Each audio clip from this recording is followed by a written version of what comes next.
ಆತ್ಮೀಯರೇ ನಮಸ್ಕಾರ. ಪರಿವಾರ್ ಟಿವಿಗೆ ಸ್ವಾಗತ ಸುಸ್ವಾಗತ. ನಾನು ಮಣಿಕಂಠ ಸೂರ್ಯ.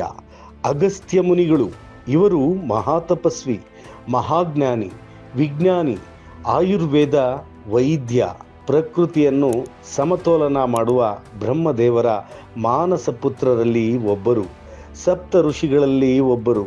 ಅಗಸ್ತ್ಯರ ಕೆಲವು ವಿಚಾರಗಳನ್ನು ಕೇಳೋದಕ್ಕೆ ಮೊದಲು ಪರಿವಾರ್ ಟಿವಿಗೆ ಸಬ್ಸ್ಕ್ರೈಬ್ ಮಾಡಿ, ಮುಂದಿನ ನೋಟಿಫಿಕೇಷನ್ಗಾಗಿ ಬೆಲ್ ಬಟನ್ ಪ್ರೆಸ್ ಮಾಡಿ, ಲೈಕ್ ಮಾಡೋ ಮೂಲಕ ಪ್ರೋತ್ಸಾಹಿಸಿ.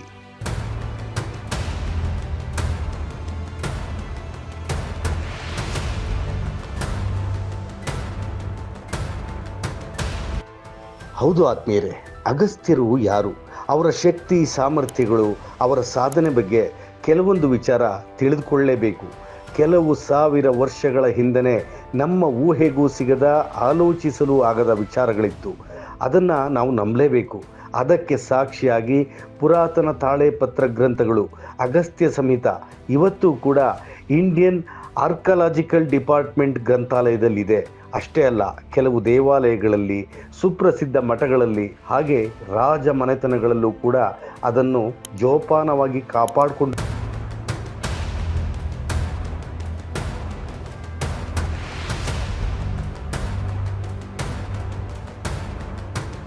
ಬರ್ತಾ ಇದ್ದಾರೆ. ಅಗಸ್ತ್ಯರು ದಾಖಲಿಸಿದ ಸಂಸ್ಕೃತ ಹಾಗೂ ದೇವನಾಗರಿ ಲಿಪಿಯಲ್ಲಿ ಸಾಕಷ್ಟು ವಿಚಾರಗಳು ಇವತ್ತು ಕೂಡ ಇದೆ. ಈಗ ಅಗಸ್ತ್ಯ ಮುನಿಗಳ ಬಗ್ಗೆ ಕೆಲವು ವಿಚಾರ ತಿಳಿಸೋ ಪ್ರಯತ್ನ ಮಾಡ್ತೀನಿ.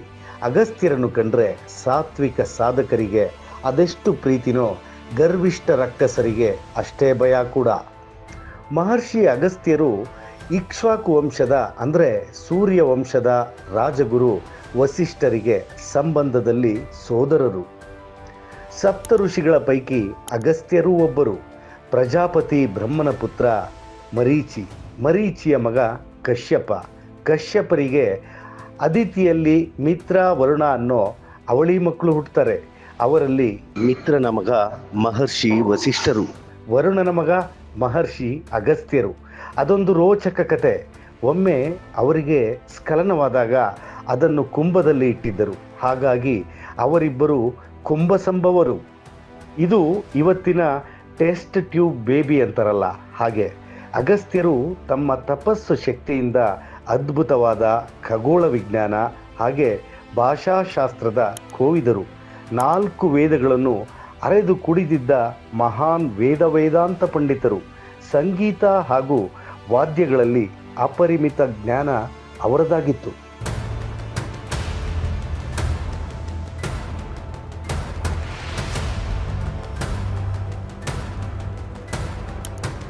ಅಗಸ್ತ್ಯರು ವೀಣೆ ಹಿಡಿದು ನುಡ್ಸೋದಕ್ಕೆ ಶುರು ಮಾಡಿದ್ರೆ ತಾಯಿ ಶಾರದೆನೆ ತಲೆದೂಗ್ತಾ ಇದ್ರಂತೆ.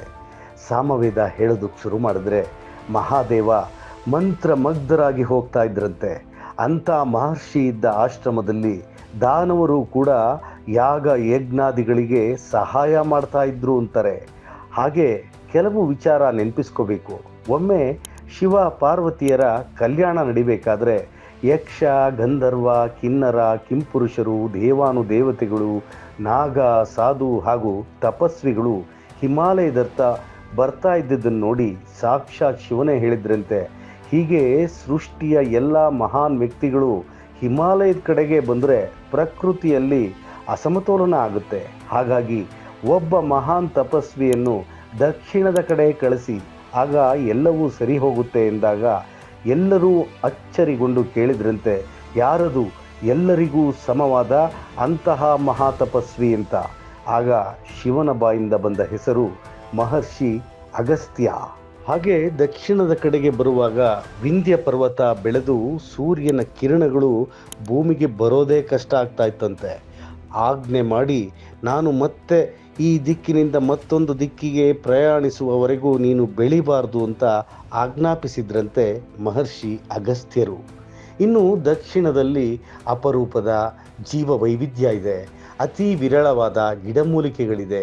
ನದಿ ಸರೋವರಗಳು, ಸುಂದರ ಜಲಪಾತಗಳು, ತಿಳಿ ನೀರಿನ ಕೊಳಗಳು ಇದೆ. ಇಲ್ಲಿ ಸಾಕಷ್ಟು ಸಂತರು ಸಾಧುಗಳು ನಿಂತಿದ್ದಾರೆ ಅಂದರೆ ಅದಕ್ಕೆ ಕಾರಣ ಮಹರ್ಷಿ ಅಗಸ್ತ್ಯರು. ಕಾರ್ತವೀರ್ಯಾರ್ಜುನನ ಮರಣದ ನಂತರ ಪರಶುರಾಮನಿಂದ ಕ್ಷತ್ರಿಯ ವಂಶವನ್ನು ಉಳಿಸಲು ಉಪಾಯ ಕೊಟ್ಟವರು ಕೂಡ ಅಗಸ್ತ್ಯರೇ ಅನ್ನೋ ಸಾಕಷ್ಟು ಕಥೆಗಳು ಕೂಡ ಕೇಳಿದ್ದೇವೆ. ಹಾಗೆ ನಿಮಗೆಲ್ಲ ಗೊತ್ತಿರೋ ಇನ್ನೊಂದು ಕತೆ ಇಲ್ವಲ ಹಾಗೂ ವಾತಾಪಿ, ಅದನ್ನು ಹೇಳ್ತೀನಿ. ಒಮ್ಮೆ ಮಹರ್ಷಿಗಳು ಕಾಡಿನ ಹಾದಿಯಲ್ಲಿ ಹೋಗುವಾಗ ಅಲ್ಲೊಂದು ಮರಕ್ಕೆ ತಲೆ ಕೆಳಗೆ ಮಾಡಿಕೊಂಡು ನೇತಾಡುತ್ತಿದ್ದ ಅವರ ಪಿತೃಗಳನ್ನು ನೋಡ್ತಾರಂತೆ. ಅವರ ಬಳಿ ವಿಚಾರಿಸಿದಾಗ, ಅಗಸ್ತ್ಯ, ನೀನು ತಪೋನಿರತನಾಗಿ ಲೋಕ ಸಂಚಾರ ಮಾಡ್ತಾ ಇದ್ದೀಯಾ, ಆದರೂ ನಿನ್ನಿಂದ ಒಂದು ಸಂತಾನ ಉಂಟಾದರೆ ಮಾತ್ರ ನಮಗೆ ಮುಕ್ತಿ, ಇದು ವಿಧಿ ನಿಯಮ ಅಂತ ಹೇಳಿದ್ರಂತೆ. ಅದಕ್ಕೆ ಯೋಚಿಸಿದ ಅಗಸ್ತ್ಯ, ಸಂತಾನ ಆಗಬೇಕು ಅಂದರೆ ವಿವಾಹ ಆಗಬೇಕು, ಹಾಗಾದರೆ ಯಾರನ್ನು ವಿವಾಹ ಮಾಡ್ಕೋಬೇಕು ಅಂತ ಯೋಚಿಸಿ ಅಲ್ಲೇ ಪಕ್ಕದಲ್ಲಿ ವಿದರ್ಭ ರಾಜನಿಗೆ ಒಬ್ಬಳು ಸುಶೀಲೆಯಾದ ಮಗಳಿದ್ದಾಳೆ ಅನ್ನೋ ವಿಚಾರ ತಿಳ್ಕೊತಾರೆ. ಅಗಸ್ತ್ಯರು ಸೀದಾ ವಿದರ್ಭರ ರಾಜಸ್ಥಾನಕ್ಕೆ ಬಂದು ರಾಜನನ್ನು ಭೇಟಿ ಮಾಡಿ, ನಿನ್ನ ಮಗಳನ್ನು ನನಗೆ ಕೊಟ್ಟು ವಿವಾಹ ಮಾಡು ಅಂತ ಕೇಳಿದ್ರು. ಅಗಸ್ತ್ಯ ಮಹಾಮುನಿಗಳು ಕೇಳ್ತಾ ಇದ್ದಾರೆ ಅಂದರೆ ಇಲ್ಲ ಅನ್ನೋಕೆ ಹೇಗೆ ಸಾಧ್ಯ? ಹಾಗೆ ಯೋಚಿಸುತ್ತಿದ್ದಾಗ ಅವರ ಮಗಳು ಸುಶೀಲೆಯಾದ ಲೋಪಮುದ್ರ ವಿವಾಹಕ್ಕೆ ಒಪ್ಕೊಂಡ್ಲು. ಪಾಣಿಗ್ರಹಣ ಆಗಿಯೇ ಹೋಯಿತು. ಆಕೆಯನ್ನು ತಮ್ಮ ಅರ್ಧಾಂಗಿಯಾಗಿ ಸ್ವೀಕರಿಸಿ ತಮ್ಮ ಆಶ್ರಮದ ಕಡೆಗೆ ಹೊರಟರು. ಲೋಪಮುದ್ರಾ ದೇವಿ ತವರಿನಿಂದ ಗಂಡನ ಮನೆಗೆ ಸರ್ವಾಭರಣಭೂಷಿತಳಾಗಿ ಹೊರಟಿದ್ದನ್ನು ಕಂಡ ಅಗಸ್ತ್ಯರು ಆ ಎಲ್ಲ ಆಭರಣಗಳನ್ನು ಪೀತಾಂಬರಗಳನ್ನು ಇಲ್ಲೇ ತ್ಯಜಿಸಿ, ತಪಸ್ವಿಯ ಹೆಂಡತಿಯಾದ ನೀನು ತಪಸ್ವಿನಿಯಂತೆ ನಾರಮುಡಿ ಉಟ್ಟು ಬಾ ಎಂದು ಹೇಳಿದರು. ಅದಕ್ಕೆ ಸಾಧ್ವಿ ಲೋಪಮುದ್ರಾ ಸರಳ ವಸ್ತ್ರಗಳನ್ನು ಧರಿಸಿ ಆಶ್ರಮಕ್ಕೆ ಬಂದ್ಲು. ಹಾಗೆ ಆಶ್ರಮದಲ್ಲಿ ಅವರ ಜೀವನ ಸಾಗ್ತಾ ಇತ್ತು. ಒಂದಷ್ಟು ದಿನಗಳ ನಂತರ ಅಗಸ್ತ್ಯ ಮಹಾಮುನಿಗಳು ನಮ್ಮ ಪಿತೃಗಳ ಮುಕ್ತಿಗಾಗಿ ಪುತ್ರಾಕಾಂಕ್ಷೆಯನ್ನು ಮಡದಿ ಲೋಪಮುದ್ರಾ ಬಳಿ ಹೇಳಿದ್ರು. ಅದಕ್ಕೆ ಅತಿ ವಿನಯದಿಂದ ಲೋಪಮುದ್ರಾ ದೇವಿ, ನಾನು ನಿಮ್ಮ ಪುತ್ರಾಕಾಂಕ್ಷೆಯನ್ನು ಈಡೇರಿಸ್ತೇನೆ, ಆದರೆ ನೀವು ಕೂಡ ನನ್ನ ಬಯಕೆಯನ್ನು ಈಡೇರಿಸಬೇಕು ಅಂತ ಕೇಳ್ತಾಳೆ. ಅದೇನೆಂದರೆ, ಸ್ವಾಮಿ, ನಮ್ಮಿಬ್ಬರೊಂದಿನ ಮಿಲನ ನನ್ನಿಷ್ಟದಂತೆ ಅರಮನೆಯಲ್ಲಿ ಸುಪ್ಪತ್ತಿಗೆಯೊಂದಿಗೆ ಸರ್ವಾಲಂಕಾರವಾಗಿ ನಡಿಬೇಕು, ಹಾಗೂ ಅದಷ್ಟು ನೀವು ನನಗೆ ಒದಗಿಸುತ್ತೀರಾ ಎಂಬ ಭರವಸೆ ನನಗಿದೆ ಎಂದು ನುಸುನಕ್ತಳಂತೆ.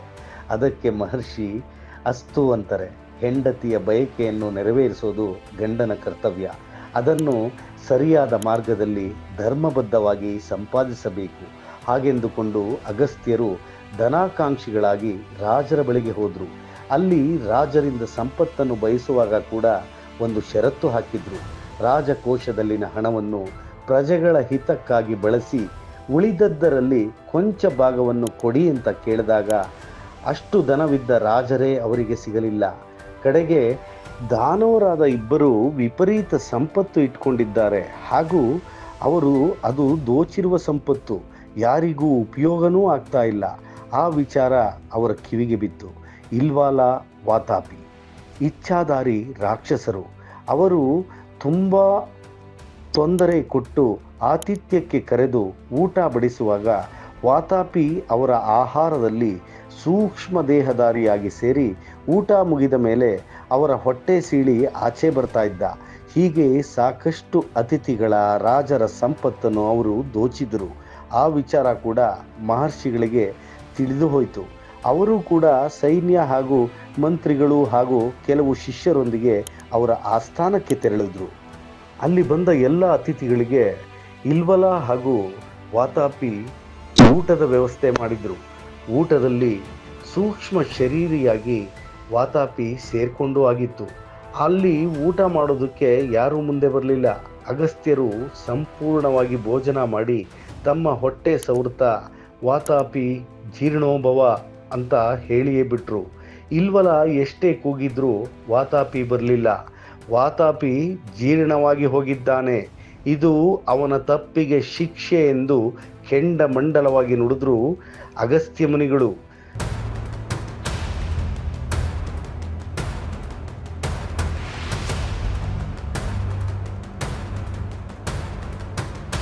ಇಲ್ವಲ ಆ ಕ್ಷಣ ಮಹರ್ಷಿಗಳಿಗೆ ಶರಣಾಗಿ ತಾನು ದೋಚಿದ್ದ ಎಲ್ಲವನ್ನೂ ಅವರಿಗೆ ಸಮರ್ಪಣೆ ಮಾಡಿದ್ದ.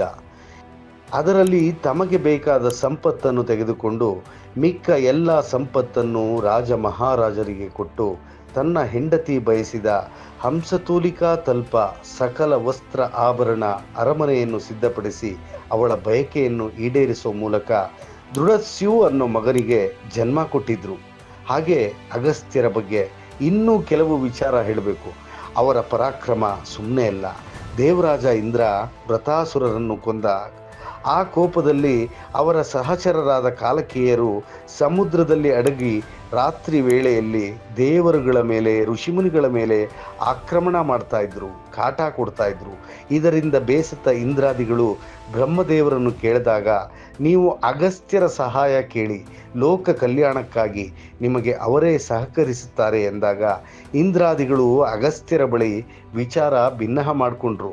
ಅವರ ಮನವೊಲಿಸಿದಾಗ ಸಮುದ್ರ ದೇವನಿಗೆ ಕೈ ಮುಗಿದು ಸಂಪೂರ್ಣ ಸಮುದ್ರವನ್ನು ಆಪೋಷಣ ತೆಗೆದುಕೊಂಡು ಮಹಾ ತಪಸ್ವಿ ಅಗಸ್ತ್ಯರು ಸಹಕರಿಸಿದ್ರು.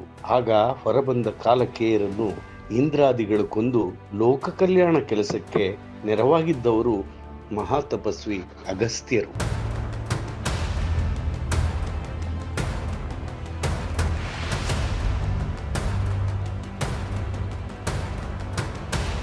ಗೆಳೆಯರೆ, ಇನ್ನೊಂದು ವಿಚಾರ ನಿಮಗೆ ಗೊತ್ತಿರಲೇಬೇಕು. ಕರ್ನಾಟಕದ ಜೀವನದಿ ಅಂತ ಕರೆಯಲ್ಪಡೆಯುವ ಕಾವೇರಿಯ ಉಗಮ ಸ್ಥಾನಕ್ಕೆ ಕಾರಣ ಅಗಸ್ತ್ಯ ಮಹಾಮುನಿಗಳು.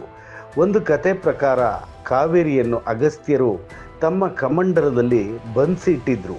ಹಾಗೆ ಬಂಡೆಯೊಂದರ ಮೇಲೆ ತಪಸ್ಸಿಗೆ ಕೂತಿದ್ದ ಸಂದರ್ಭದಲ್ಲಿ ಗಣಪತಿಯ ಆದೇಶದ ಮೇಲೆಗೆ ಕಾಗೆಯೊಂದು ಕಮಂಡಲವನ್ನು ಉರುಳಿಸುವ ಮೂಲಕ ನೀರು ಕೆಳಗೆ ಹೋಗುತ್ತೆ.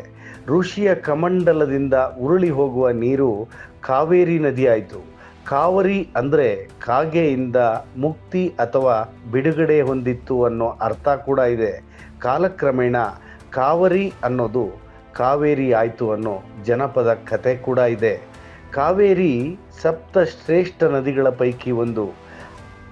ಅಷ್ಟೇ ಅಲ್ಲ, ಅಗಸ್ತ್ಯರನ್ನು ತಮಿಳು ಭಾಷಾ ಪಿತಾಮಹ ಅಂತ ಕರೀತಾರೆ.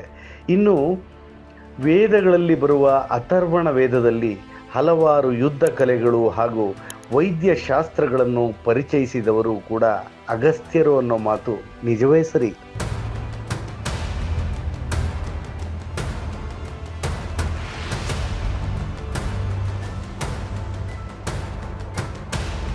ಅಗಸ್ತ್ಯ ಮಹರ್ಷಿಗಳು ಸಾಕಷ್ಟು ದೇವಾಲಯಗಳ ನಿರ್ಮಾಣಕ್ಕೂ ಕಾರಣರಾಗಿದ್ದಾರೆ. ಆ ಪೈಕಿ ಅವರು ಸ್ಥಾಪಿಸಿರುವ ಶಿವಲಿಂಗಗಳು ಕರ್ನಾಟಕ, ಆಂಧ್ರ ಪ್ರದೇಶ, ತಮಿಳುನಾಡು, ಕೇರಳಗಳಲ್ಲಿ ಕೂಡ ಕಾಣಬಹುದು. ಕರ್ನಾಟಕದ ಟಿ ನರಸೀಪುರದಲ್ಲಿರುವ ಅಗಸ್ತೇಶ್ವರ ದೇವಾಲಯ, ಇನ್ನು ಕೇರಳದ ಚೆಂಗನೂರು ಮಹಾದೇವ ದೇವಸ್ಥಾನ, ಅಲ್ಲಿ ಜಗನ್ಮಾತೆ ಪಾರ್ವತಿಯನ್ನು ಭಗವತಿಯಾಗಿ ಪೂಜಿಸುತ್ತಾರೆ. ತಮಿಳುನಾಡಿನ ತಂಜಾವೂರಿನಲ್ಲಿ ತ್ರಿಕೂಟೇಶ್ವರ ದೇವಾಲಯ ಹಾಗೂ ಕುಂಭಕೋಣಂನಲ್ಲಿರುವ ಕಲ್ಯಾಣ ಸುಂದರೇಶ್ವರ ದೇವಾಲಯ, ಜೊತೆಗೆ ಆಂಧ್ರ ಪ್ರದೇಶದ ತಿಚ್ಚೂರು ಜಿಲ್ಲೆಯಲ್ಲಿ ಕಾಳಹಸ್ತೇಶ್ವರ ದೇವಾಲಯ. ಪ್ರಮುಖ ದೇವಾಲಯಗಳನ್ನು ಮಾತ್ರ ನಾನು ತಿಳಿಸೋಕ್ಕೆ ಪ್ರಯತ್ನ ಪಡ್ತೀನಿ. ಇನ್ನೂ ಅದೆಷ್ಟೋ ದೇವಾಲಯಗಳು, ದೇವಸ್ಥಾನಗಳನ್ನು ಅವರು ನಿರ್ಮಿಸಿದ್ದಾರೆ. ಅಲ್ಲೆಲ್ಲ ಅಗಸ್ತ್ಯ ಮುನಿಗಳಿಗೂ ಕೂಡ ಪ್ರತಿನಿತ್ಯ ಪೂಜೆ ನಡೆಸಲಾಗುತ್ತೆ.